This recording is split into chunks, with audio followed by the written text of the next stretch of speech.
प्रभू येशूला ज्या रात्री धरून दिलं त्या रात्री प्रभू येशू ख्रिस्तानं आपल्या शिष्यांच्या लास्ट सपर नावानं प्रसिद्ध असलेलं चित्र पाहिलं असेल तर ते अखेरचं भोजन।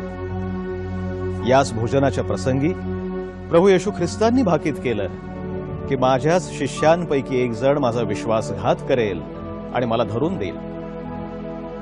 खरं तर ज्या वेळेला आपण सत्यापासून दूर जातो, अनितीकडे जातो, पापाकडे जातो, त्या प्रत्येक वेळेला आपल्याकडून सुद्धा प्रभू येशू ख्रिस्तांचा विश्वासघात होत असतो।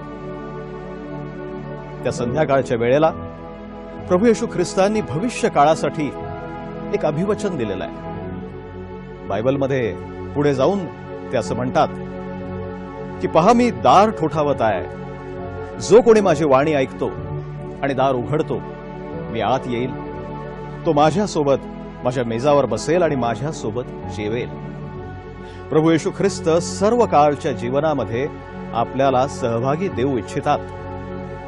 अर्थात हे प्रभू भोजन घेण्याच्यासाठी आपल्या अंतःकरणाची स्थिती कशी असली पाहिजे आणि मग त्या रात्री प्रभू येशू ख्रिस्तांनी आपल्या शिष्यांना काय सांगितलं, जगासाठी त्या भोजनाच्या वेळेला काय संदेश दिला आणि काय कृती केली, हे ऐकूया रेव्हरंड लुईस शेळके यांनी लिहिलेल्या आणि संगीतबद्ध केलेल्या या गीतातून, या प्रभू भोजनातून, याचं आमंत्रण तुम्हा सगळ्यांना आहे।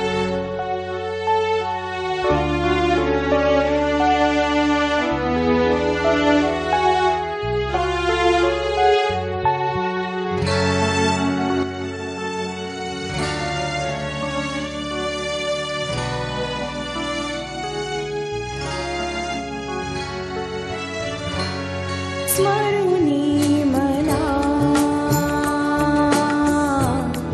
जन हे करा, स्मरुनी मना जन हे करा, प्रभु भोजना, प्रभु भोजना,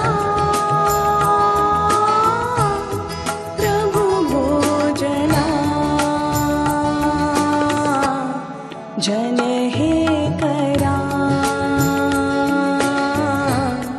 जन हे करा।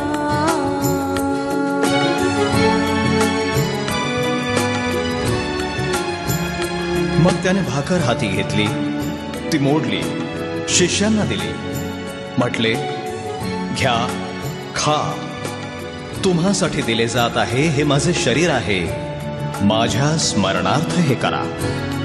मोडूनी भाकर आशीर्वादे,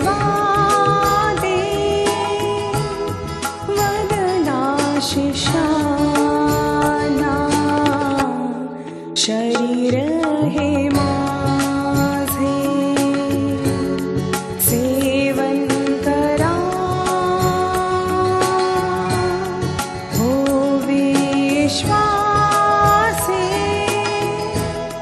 लाभेल अक्षय जीवन तुम्हा,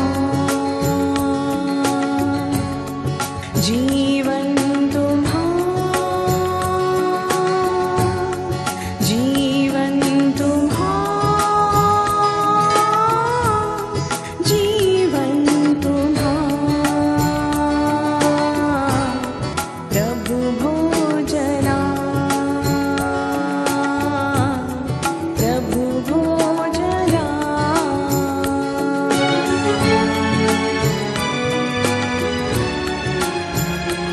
मग त्याने प्याला हाती घेतला, शिष्यांना दिला, म्हटले, तुम्हासाठी सांडले जात आहे, हे माझे नव्या कराराचे रक्त आहे, घ्या, प्या, माझ्या स्मरणार्थ हे करा।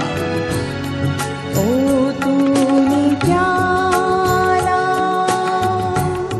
द्राक्षरसाचा, रक्त कराराचे, वदना शिष्या